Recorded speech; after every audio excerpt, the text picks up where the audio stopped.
Сәлем достар, менің дамытушы ойындар каналыма қош келдіңіздер. Менің каналым қазақ тілінде өте қарапайым балаларға арналған ойындар, жаттығулар, пайдалы видеолар көре аласыздар. Менің каналымнан видеоларды бірінші көргілеріңіз келсе, тіркеліп кетіңіздер. Және қоңырау батырмасын басып өтіңіздер. Сіздер көріп отырған видео бүгінгі сабақ, яғни дидактикалық ойын түрі, яғни көңілді сюжеттік ойын түрі балық аулау.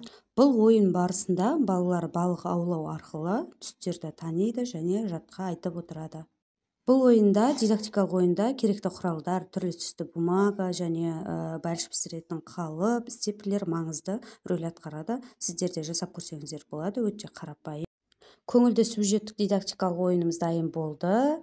Осылай балалар түстерін ажыратып, қалыптарға салып отырады. Бұл ойын балаларға берер пайдасы бірінші түстерді танып білуге үйретеді және қол моторикасы мен қолдың көздің үйлестіруін дамытады. Балалардың ой өрісін, зейінін, есте сақтау қабілетін көру арқылы бала дамытады. Көп жағдайда балалар тәжірибе жасау арқылы, яғни осы ойындар арқылы атап өткендей қасиеттер дамиды.